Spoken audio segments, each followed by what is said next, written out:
I am an everyday athlete. I am an everyday athlete. I am an everyday athlete.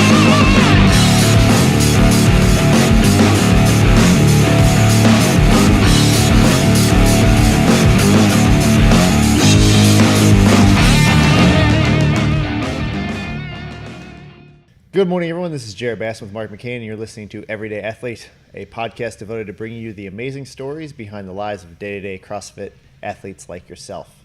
And today we have, it's Colgan. Is there a first name? Is it just Colgan? Actually, it's Colgan. Little known secret. However, I'll give you guys a pass because my wife actually calls me Colgan, so I think you guys are definitely capable. Is it of really this. Colgan? It's Colgan, yeah. Yeah. No. Yeah. Man, I feel like I've been lied to yeah, for this is- years. this is 2 weeks straight. I've been Mind-blowing. saying people's names wrong. That's I've all right. been saying your That's name all wrong right. for... My wife's been doing it for 25 years, so Oh my gosh. it's fine. We're going to change everyone. It's Colgan. There's Colgan. Guys, did you hear that? It's Colgan. yeah, there's like 4 people that pronounce it that way. And, Oh, yeah, so- man. I had yeah. no idea. And, like, so it's been, I mean, because you were, were you there when we took over? Yeah, I'm actually one of the OGs of like Yeah. So I thought. August 1st of 2012. So I just passed my 5-year anniversary of doing CrossFit, and yeah. So when Man, they opened the gym at the car wash, I was there first day. I actually signed up July 31st. And congratulations, you made it past the 5-year mark of usually the athlete life cycle is usually 5 years, and Yeah. people are just like, I'm done. Yeah, Yeah. yeah. It's kind of amazing when you think about that 5 years that I've been doing this. I mean, that's by far the longest I've ever stuck with anything fitness related. That's other than awesome. Playing, youth sports as a kid, I did that quite a bit, but I think know. that's a fantastic place to start then. Mm-hmm. Where, what made you get started back in 2012? Because we were, Mark and I were only a couple of years prior to that, so Yeah. it's been, and not many Right. people. I think a lot of those people that started way back then are Yeah. generally become like a coach. Yeah. So what made you kind of just yeah, I'm not really down that path. Yeah. But you have a real life. It's fine. I You'd be get it. surprised to know that that's not my direction right now. But yeah, so that's a good question. I started kind of, the fitness thing for me was played soccer all growing up, and then college years just tried to stay fit, running and that kind of stuff. And then after college, I got really into cycling and did that for a bit. And then, cycling is great. I still love it. It's still a passion of mine. But to get a good workout cycling, it's, a couple 4 hours on the bike. And, when you start having kids, it's just hard to devote that amount of time to something. One of the reasons I blame myself for not being a good golfer at all is just I can't devote the time to it. And it has nothing to do with the That's fact I'm just definitely really it. bad Yeah. at it. Yeah. Me too. Exactly. So, so I started like kind of working out in the gym, going to the Y, doing that kind of typical thing. And I was working downtown at the time and just realized I had no idea what I was doing. I was going in there and doing the same exact thing every, it was like chest and back these days and, bicep curls and all that kind of stuff. It was the same set of 5. And I was like, yeah. Walk around like Yeah. this. Like, And I wasn't, I can't move my arms. I wasn't increasing weights. I wasn't, getting stronger. I was just literally going through the motions, and I dreaded going. I just absolutely hated going. And so I was working downtown at the time. There was a gym downtown at the basement of Crew Tower. Mm-hmm. And so I started going there, and then got signed up with a personal trainer there and started doing like personal training. And I really saw how bad I was. Like, I was just doing it's things that I look back at now and I would be embarrassed of where I'm at now. But like just something as simple as like a ring row or something like that. The trainer actually had a towel on me and like was pulling me off the floor because I didn't have the strength to Right. pull myself, Sure. up and all that kind of Wow. stuff. And so that's where I started. And that trainer was really good. And I was making great progress with him. And he happens to live in my neighborhood now, which was really crazy. I hadn't seen him in like 5 or 7 years, and all of a sudden I'm, walking the dog or whatever, and I see that I was like, wow. I was like, that's a blast from the past. So, Right. Yeah. so great guy. And then changed jobs, got out of like, getting regular exercise and all that kind of stuff. And I was like, I need to really get back to a personal trainer. So I went to see another personal trainer, and this guy was really into the bodybuilding stuff like that, which was, so I was getting stronger and all that kind of stuff, and I felt myself getting stronger, but I was like getting more bulky, and he was gone. That's what happens when you do CrossFit. Yeah, exactly. That's exactly right. I touched a barbell. Oh, God. So he was gone for a week on vacation or whatever, and there was this guy that came in, and he happened to do he was actually a CrossFit trainer. You guys probably know him. I don't remember his name to be quite honest. He was at another gym. And he was like, basically, I'd been working with this guy for like a year, and I was doing squats. I was squatting probably 350, but I was doing like the typical, 3/4 depth or whatever, not getting to depth or whatever. And so he came in, he's like, let's try a little something different with your squat today, and so took almost all the way down. I was probably doing like 150 or something like that, but I was going to depth, and the next day I couldn't walk. And I was like, okay, here I've been doing this for a year, and all this weight, and now I've cut the weight probably in half. I don't remember the exact numbers. And I'm sorer than I've ever been, from a lower body perspective. And he started talking to me about things like overhead squats and these kind of compound movements and all that while I was, doing the stuff that was prescribed, which was barbell curl, but I was just like learning a little bit more about it. And I was like, man, that sounds like right in my alley. So I distinctly remember searching out, places close to the house, and were just getting ready to open this place at the old car wash in Florence. And so I called the owner there, Matt Gallister, and talked to him a little bit, and I was like, I want to sign up. And I specifically walked in for my first workout, and I was just wrecked. I mean, I was like, I should be good. I've been working out with a personal trainer for, 2 years now, and, and had what I thought to be a good base of fitness. It was things like box jumps. I was doing like an 18-inch box jump, and, I don't know, 25 of those or whatever, and I was like gassed. Yeah. And I was like, wow, that's just, this is a different ball game. And I was hooked immediately. And that was kind of how I got started. That's awesome because, there's definitely two different ways you can go with that, because we definitely see, well, I've been doing this, I've had a personal trainer for 2 years, I'm going to be good. And then you get basically your ass handed to you, and you're like, well, there's something wrong with this, because I'm fit. But, to kind of take that step back and say, wow, this is pretty awesome. Yeah. And I definitely think it's a mindset going into it, and being A, humble, and B, that willingness to learn, and C, just wanting to have some fun while you're doing it. Because I think that's such a huge draw for this. This is way more exciting and way more interesting than I would like to liken it almost to whenever I went from high school to college, from a public school where basically I majored in athletics, and I went to college and I was like, oh man, I have to study and stuff now. Yeah. Like, this is tough. Like, I should be good. Wow. Yeah. I'm prepared. Yeah. I'm ready. I'm not. And it's one of those things you just have to experience. I didn't know that until you get your, syllabus or what have you. And in CrossFit, you don't really know until you hit that, whatever that workout is. Like you said, hey, it was in that 18th box jump or, whatever it was. And then you're just like, okay, I got to study harder, or I got to change, I got to make some tweaks. Usually it starts with the diet. And I love whenever people come in here early and they're like, hey, I'm dehydrated, or, they're already kind of have that awareness, and then they really start attacking those areas, which ultimately speeds up the growth process. And a thank you for sticking with us for this long, by the way. Yeah, it's been culturing. Yeah, it's not a.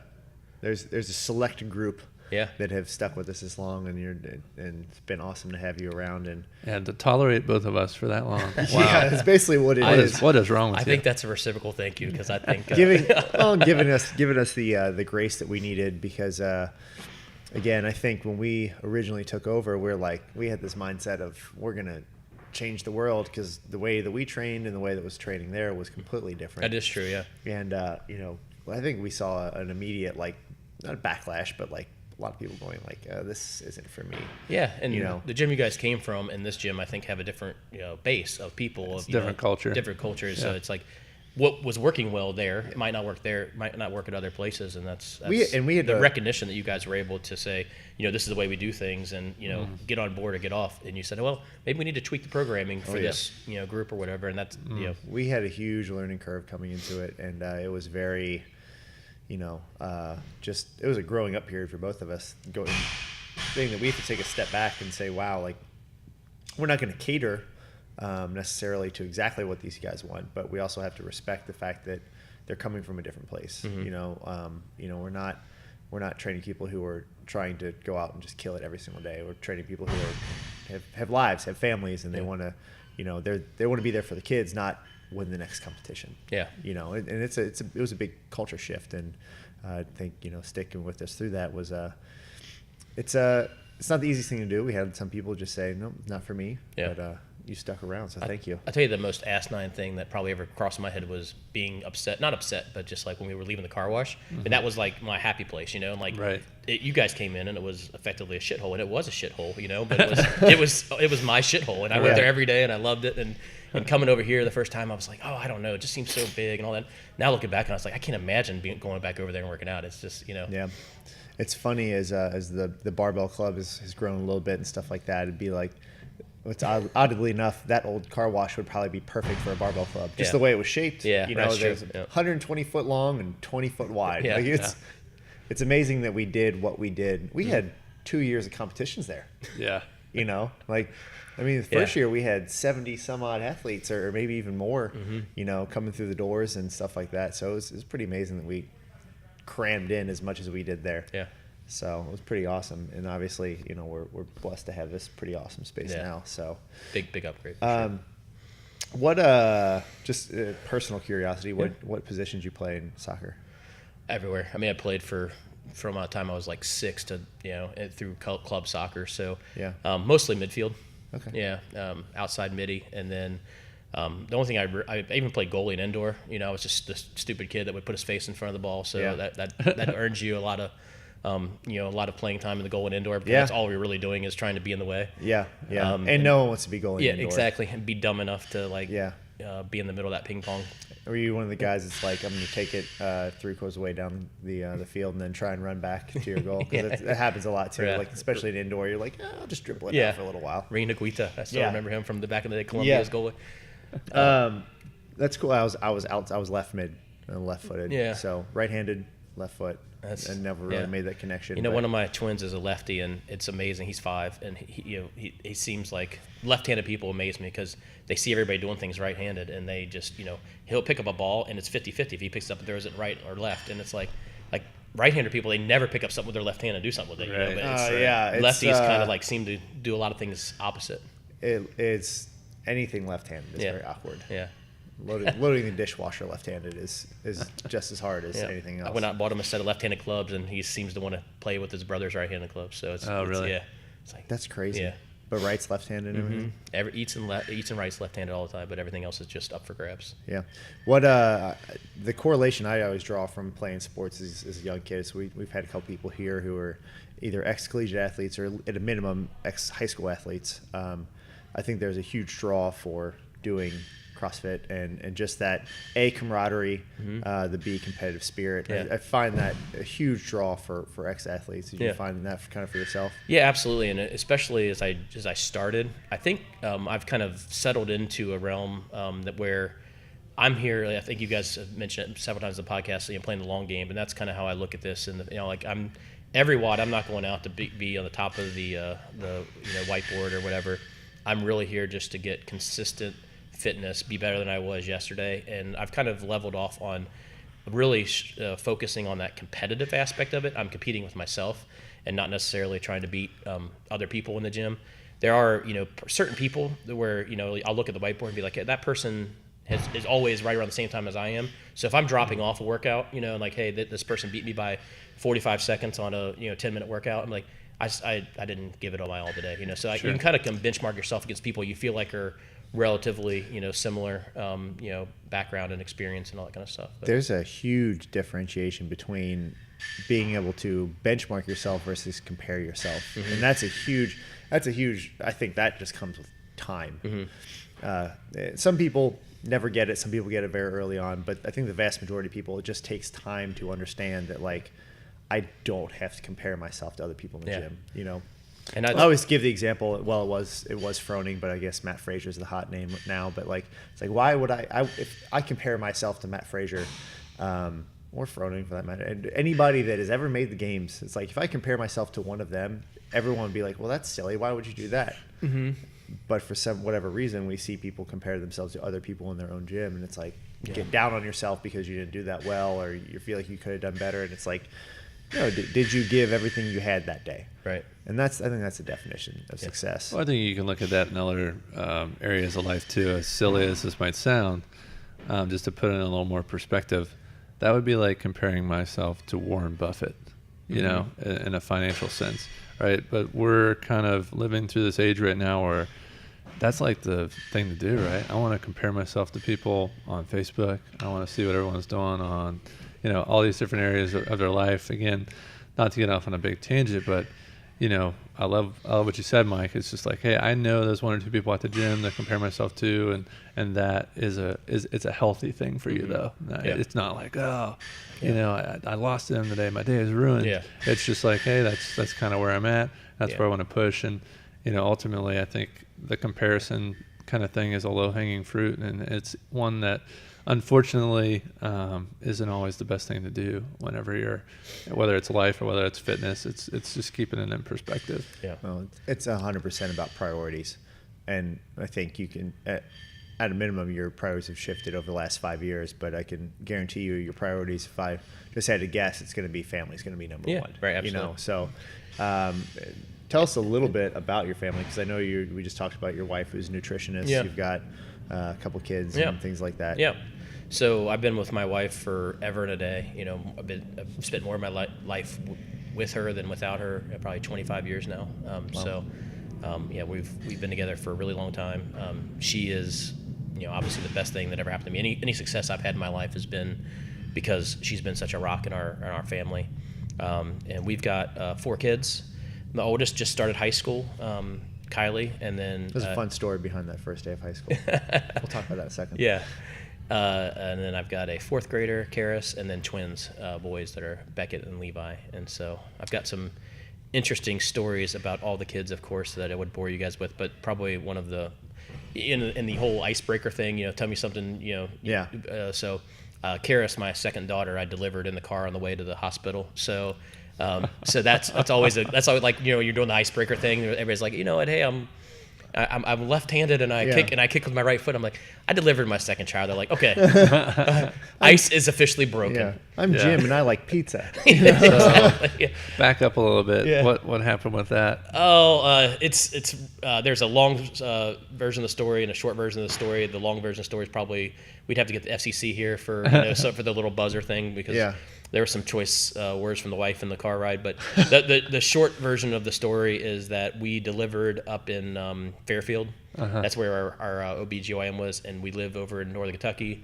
And it was just a really fast labor. And so on the way there, it was like the typical Monday morning rush hour traffic in the median. And where at, like 75? Yeah, 75, right around Sharon Road. Did you put like a little marker out there? I would have gone back out. Well, every time we go by there, we're like, "Harris, this is where you were born," like literally right here, in like literally the grassy median. Just pulled over like something out of a movie. You just slid through the grass, jumped out, delivered the baby. So was back it just on the road. you and her in the car? Mm-hmm. Yeah. That's unreal. Yeah. Man, she was probably angry with you. Yeah, well, the whole 9 months, she was angry with me. Like, you did this to me. But this is your fault. Yeah. That's too funny. That's funny too, because like you're when you go to like and put your password in, it's like they ask you the security question. It's like one of those that pops up every now and then. Where were you born? Yeah, right. I-75. Exactly. Mile marker 22. Exactly. Yeah. That's pretty amazing. I won't bore but off this, I'll tell you guys the rest of the story. And there's also some interesting stuff about getting a birth certificate when you have to have a witness that wasn't the parent. So like, I know there was a trucker who honked and said, "Hey, we can maybe try to track him down." But, wow. There's a lot of. Did anyone stop or was? No, we were literally stopped for less than a minute. Oh, it was like a NASCAR pit stop. So Wow. Yeah. And then straight to the hospital. That was a record. Yeah. That's unreal. That's pretty crazy. I will say I was there for since your daughter just started high school. We were at the FC game. Oh yeah. It was kind of funny because I've probably met her at some point, but Pat Garrick was there. So Pat, if you ever get back to Cincinnati, which he is moving back, he is here, and he's just basically putting off coming back. So come on, Pat. Yeah. Get back. Yeah. We'll tag him in this. Actually, it'll be fine. I have one of my only goals of doing this was to call him out personally on Oh this. wow. To say it's time, Pat. Now the truth is out. Yeah. There it is. Yeah, I'm excited to get him back in. He's there. a funny guy. Speaking of first workouts, I don't know if you guys remember his first workout, but it was a hero wad, and Pat is an ultra competitive person. Yes, he is. And he said, "I'm going to do it." Talking about pacing, Pat doesn't. No, have there's no throttle at all. It's just straight to the floor. But he said, I'm going to do it RX. And everybody, you guys, me, is like, hey, this is a really bad idea. Mm-hmm. So we looked at it about 10 minutes into the workout. He's just laying there with a push-up. I don't know what workout it was, a push-ups within the workout. And he's literally shaking, trying to get his body off the ground and just hovering a millimeter off the ground. Yeah. And he was broken for like a week. And then he's finally like, okay, now maybe I need to, like, I've heard you guys say it a million times, check your ego at the door and, like. Everything you got. It's a 36-minute workout. That's right. Settle down. God love him. No, yeah. It's and when I saw him, it was good to see him. And, and I'm glad he's coming. I'm glad he's back in Cincinnati, but glad that he's definitely coming back after we personally call him out here. It had to be done. Sorry, Pat. Yeah, it's all right. It's okay. He came around. He started a little bit later, right? Mm-hmm. He wasn't one of the original ones. No, right? No. Because you guys played soccer together. We did, yep. Mm-hmm. Yeah. He played soccer at UK, so he's a big time soccer guy. His kids are all into soccer, so that's awesome. So where does the kind of fitness lifestyle fall into line with your guys' with your family? Because again, I think that's what we see a lot with, especially with parents, is this. It starts to bleed over into their kids, right? Because I think obviously, especially now with childhood obesity and things like that, making smart choices, and your wife's a nutritionist, like it has to fit somewhere in there. Where does it fit with your guys' family? Yeah, so all my kids are into youth sports, so they're mostly soccer.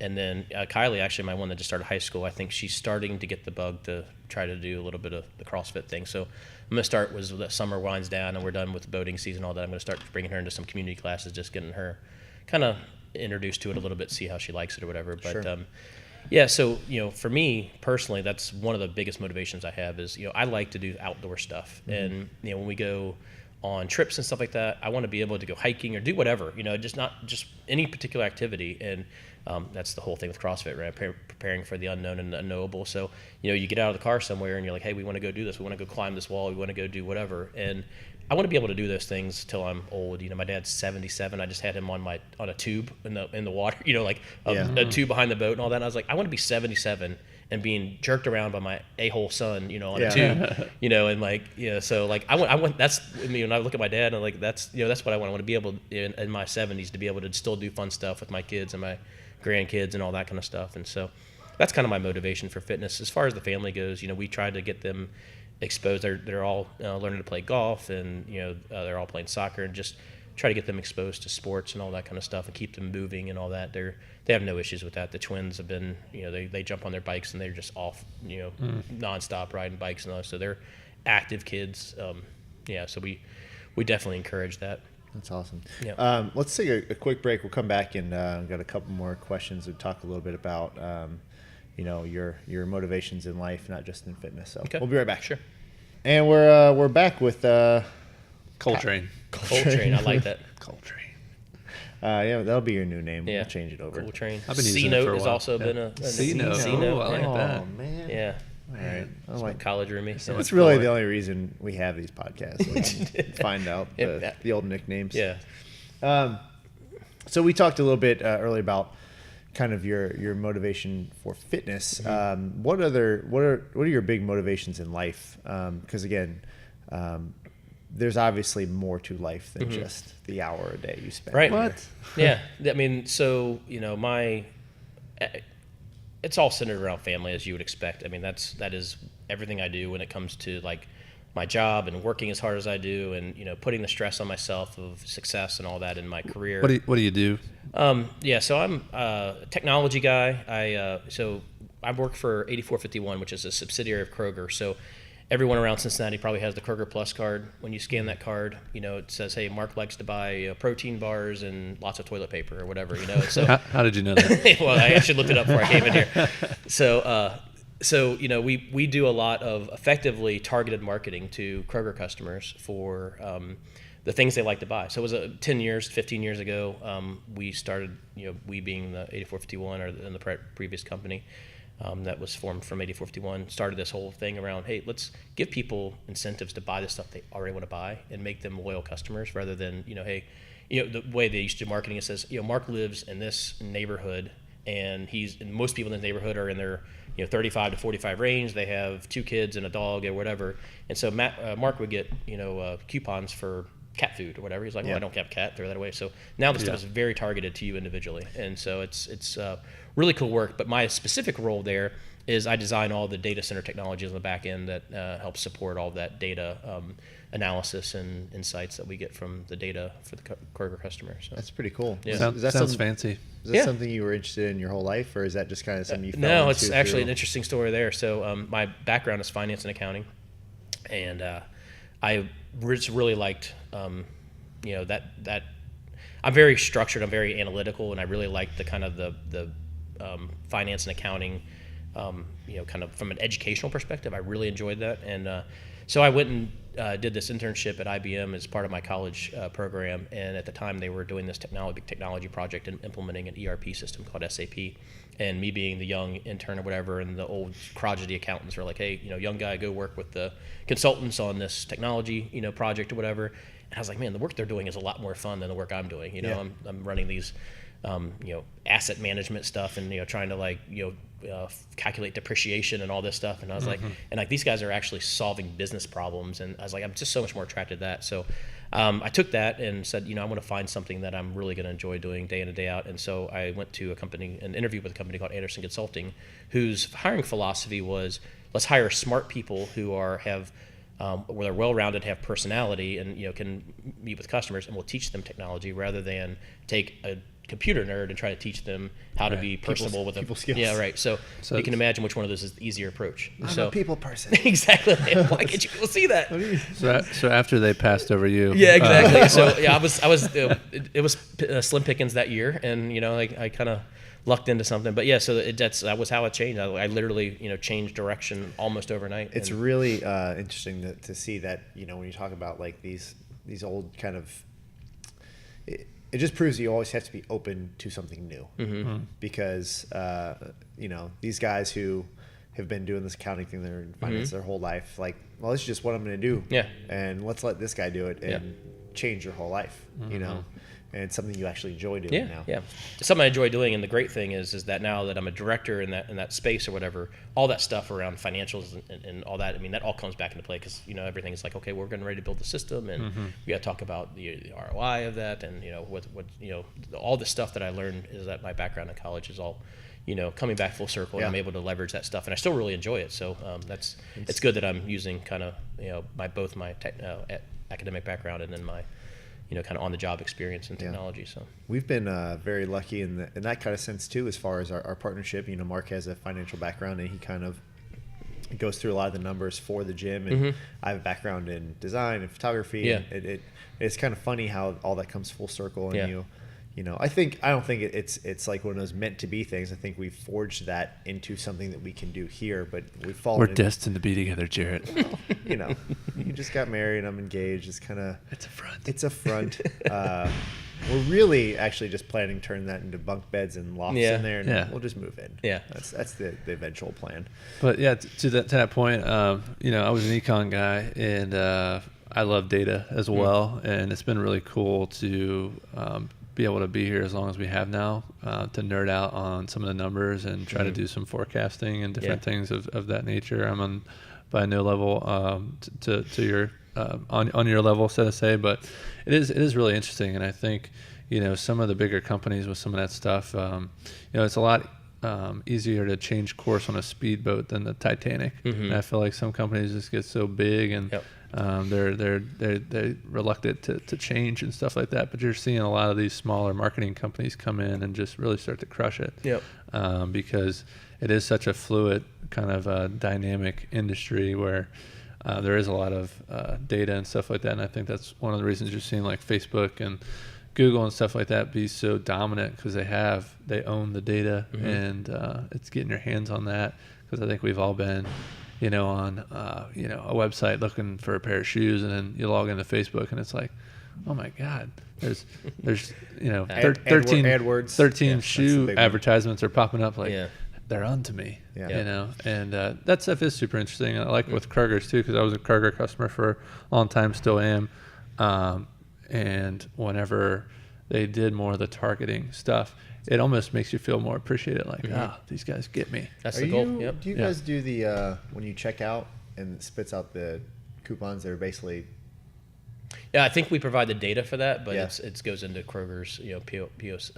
Were That's you system. guys in charge? I remember back in the day, in the aisles, they had the coupon puller out things. Yeah. Was that you guys? You know what I'm talking about? No, but there's really interesting stuff. I don't know what I'm allowed to talk about, so the 50 people that hear this don't get me fired. But Yeah, you there's- can there- just call me up and I'll. Yeah, there's really interesting stuff that Kroger's talking about with doing like smart shelves or whatever, where like, hey, this is Mark walking down the aisle, and like the pricing changes on the shelf based on a coupon's presented to you because they know exactly where you're at in the store and all that kind of stuff. Whoa. So that's pretty cool. How would they know where you're at in the store? Is it GPS location from your GPS? phone? I've seen some. Yeah. 'Cause I've noticed that a big uptick in that. Like even when I'm driving past places, I don't know if it's like Yeah. they're constantly pushing that out, but like, Yeah. are you at Yeah. Yep. Um, They're asking a lot of questions and things Yeah. like that, and they turn it into almost a game. Mine, at least Android phones, powered by Google's software, it'll ask you if you are somewhere. If you answer questions, then you level up into like a local guide. Yeah. I've added photos to Google Maps, and it like sends you updates. Like the one competition I did with Chris and Scotty, we went out to eat with Dustin Lewis. I remember him. Yeah. And I did a picture inside the place we went to. It's a super cool little bourbon bar burger joint. Yeah. And it like sends me updates. Like your photo is viewed 11,000 times this week on Google Maps. Yeah. Because it's a big panorama of the whole inside, Yeah. so people view it, and it's That's just kind of cool because again, it makes you feel appreciated, makes you feel included. It's it's a dangerous balance between that dopamine effect of like is my photo liked? Yeah, yeah, but at right. the same time, it is kind of cool to see that. Well, that's a super interesting. yeah, obviously. we could talk about that for a while. Yeah. Personally, Yeah. It probably bore the crap out of people, especially just the way that we've seen Kroger's second only to Walmart, right? As far as Retail. they're the biggest grocer in the world, but they are only second to Walmart in goods sold. Yeah, it's the future. it really is. I was in a Kroger recently where they had the electronic tags. Yeah.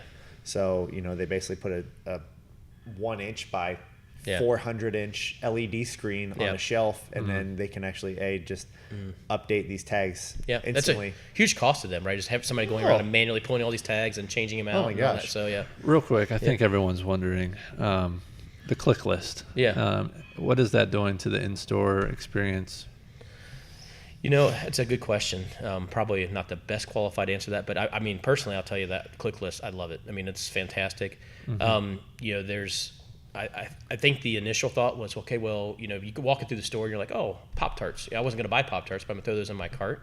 But the digital experience, I think, has the same kind of thing where we're suggesting stuff to buy and that kind of stuff. And they're from the analytics that we do, we're seeing that we are not losing that kind of add a couple items to the basket type of approach that you would get in the store. You're not losing that on the online experience. But Is that going to get to the point? So Mark and I just went to First Watch.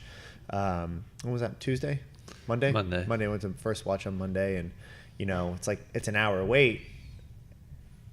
Because everyone has the No Wait app. yeah, So do you see that? And again, this isn't your realm, Yeah. but I think there's something to be said if everyone starts using it. how easy to scale it. They're right now that's 2 or 3 lanes. What if it's 12 lanes or 15 Yeah. lanes? Yeah, It's that's just true. it's an easy scalable thing, and that's I think what Kroger is looking at is like, okay, well, Well, they're competing with Amazon. yeah, and I mean, really. what they have in traditional e-commerce business, brick and mortar stores are liability, and they're turning that liability into an asset. Saying now, what we have now is 2,500 distribution centers for online pickup instead of Amazon. It's like, well, if I want something, order it now and then go pick it up, in a couple hours or whatever. Amazon, you're still waiting a day or two, even if you have Prime, so they're kind of competing with that, but they've got 2,700 locations that you can just drive through and pick it up, presumably in a couple hours here shortly. That right now it's a next day type of thing, but Yeah, that's pretty incredible. Yeah. And again, your jobs, quote jobs that may be lost by those ticket people who are pulling those off, they now are stocking online orders. That's right, yeah. So it's incredible. I mean, that's the exciting part of even in the fitness industry is how do you turn this kind of this little building into something a little bit larger, and I think there's a couple people who are on the cutting edge of that. We had a very small idea. We just have no idea how to implement, but basically your fitness, your Uber of fitness, it's like you have a wealth of personal we don't trainers have out we don't there. have copyright on this yet, Jared. All right. Yeah, I know, right? But I'm just joking. you have your wealth of trainers out there, Yeah. and a lot of them, if you have a lot of downtime, it's like, well, how do you have a certified trainer that can come to your house with Yeah. a set amount of equipment and basically do a workout for you? Yeah. There's a little of a creep factor in there of going to people's houses and training with them, but Yeah. again, it's Especially with you too. yeah. I mean, look at us. I want to grow this Yeah. this mustache out. I think that would Just really. let that. There, Take it there up are a a lot notch. more questions I'd love to know about the Clicklist, but I Yeah. think the through line through probably any industry is just convenience, Yeah. and that's the number one reason people do what they do. And I think we're kind of sold right now this story of everyone needs to be busy at all times, and you're never doing enough, and so on and so forth. And sometimes I feel like everyone just needs to like breathe and like realize it's okay to spend an hour and go to the grocery store if you need to. But definitely Clicklist is a good option, especially if you don't like to. One spend that thing time. you'll probably learn later in life is that there's a relaxing thing about going to the grocery when you're single and you're like, hey, I want to go and peruse the vegetables and all that kind of stuff. And then you take 2 3-year-olds in the grocery store and you're like, clean up on aisle 3, clean up on aisle 7. You know, Sure. you're like, Stop throwing cans of spaghetti Yeah, sauce. Exactly. Right. Why can't I have this? Because we that's- hate you. That's a very good Yeah. point. You ever watch The League? You know The League? Yeah. You know Steve Resin. I don't know Yeah, how to yeah, pronounce the yeah, last name. yeah. One of the main guys. I was listening to him the other day, and he's talking about. He's like, you've never experienced pure hatred until you step on an airplane with 3 kids. That's right. It's just the disdain That's right. of 200 people staring at you, going, Yeah. if you sit by me, I'm gonna murder you. Yep.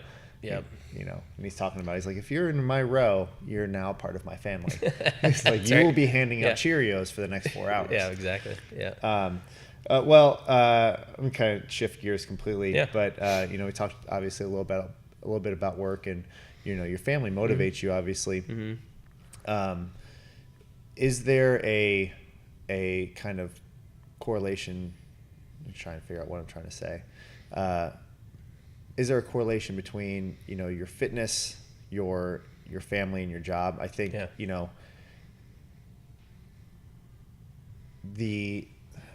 trying to figure out. Yeah. Gonna be I think I know where you're. I think you know where you're going. What makes that motivation possible? Was there a kind of, you talked a little bit about your dad. Was your dad your big hero? Was there a big motivator throughout your life, or is it just kind of it's culminated?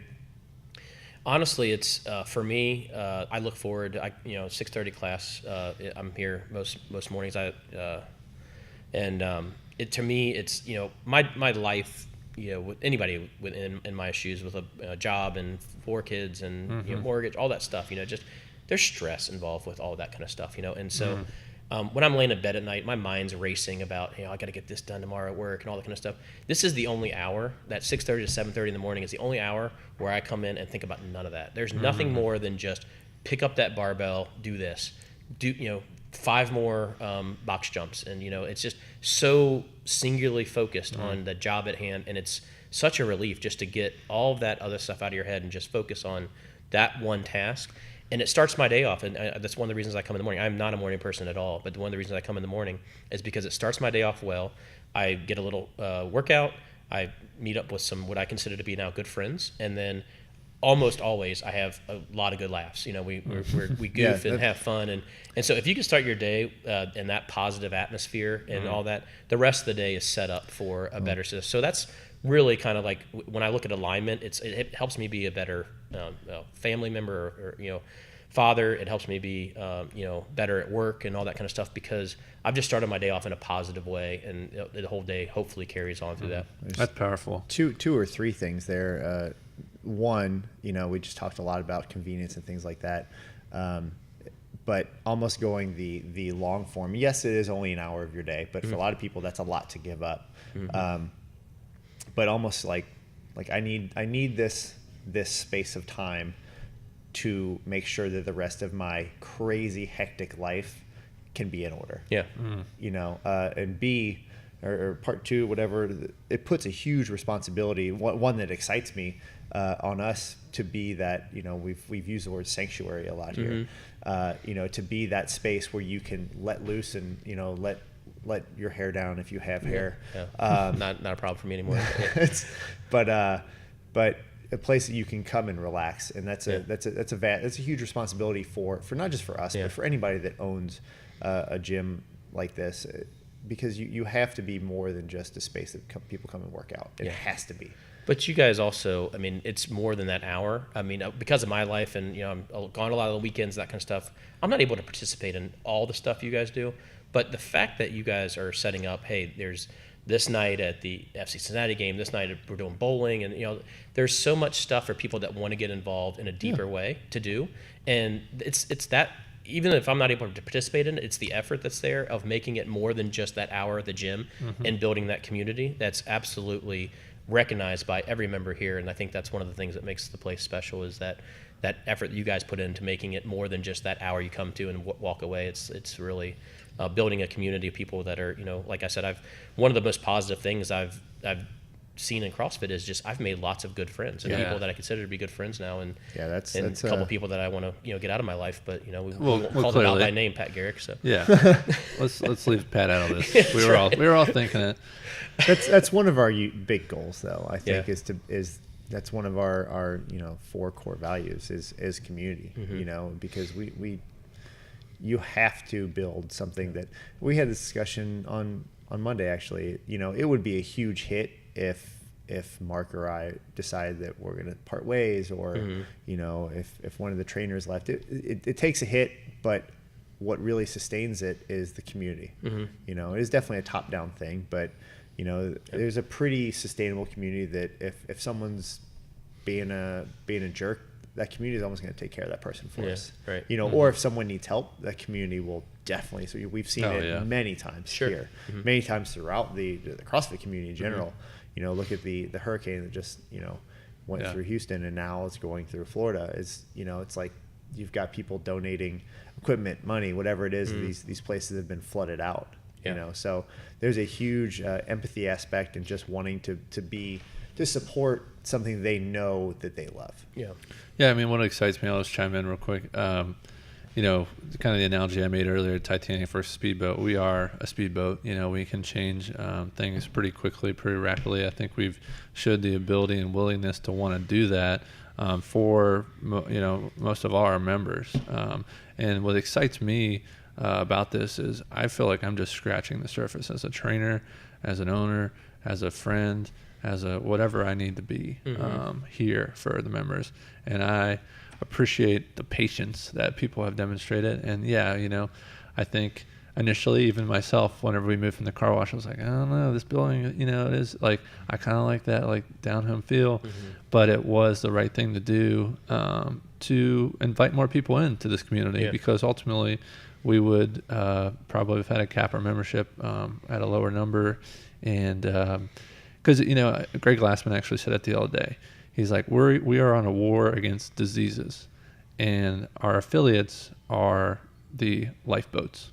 And we just need to cast them out and try to get as many people in there as possible, because just like you said, Mike, hey man, this is how I start my day around positive people. If we look at the opposite side of the coin, and like you said, hey, I don't have kids right now, you do. If you start your day with whiny kids, getting them ready, forcing them out of bed, and then sitting in traffic for 45 minutes before work every day, that might change your perspective. That might change your interactions with the people around you at work. And now all of a sudden you're the a-hole at work that just comes in and, lowers his head and just does this thing and then leaves. So, and probably for the record, my wife is the one that deals with the whiny kids in the morning and sitting in traffic. Well, so thank you, honey. She is a great person to do that. For sure. And probably to benefit everybody. I think when we had Marty on here, he kind of talked about, Catherine, he's made a priority, and as a family, they've made a priority to allow him to come in here. He said, he wakes up, his wife takes care of the kids, so that he can get here in the morning and then go to work.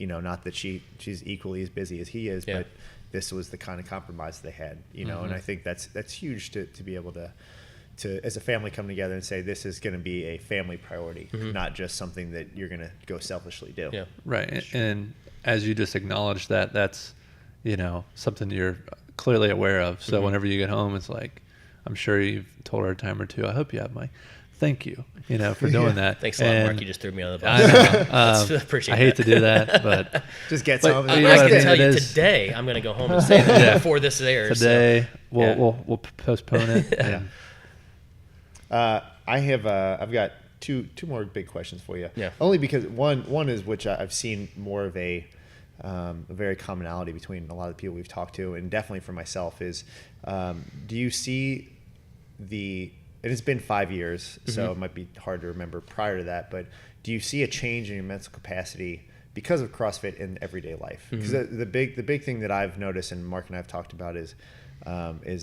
just my ability to problem solve has probably changed in the way I address things that have come up. Yeah. I don't know if there's been a mental change.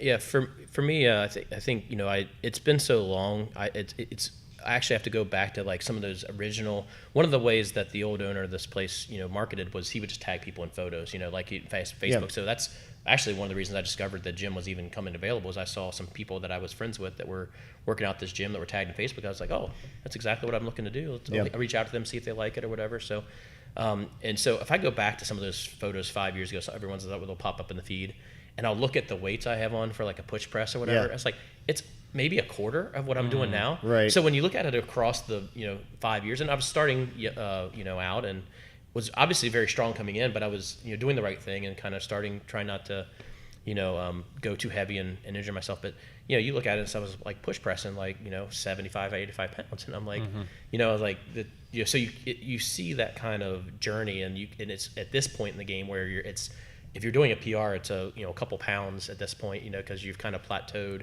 You don't have those 20-pound jumps anymore. Right. Yeah. And so, you learn to appreciate those small. right. And we've talked about kind of my thing, and one thing I do want to recognize is your guys.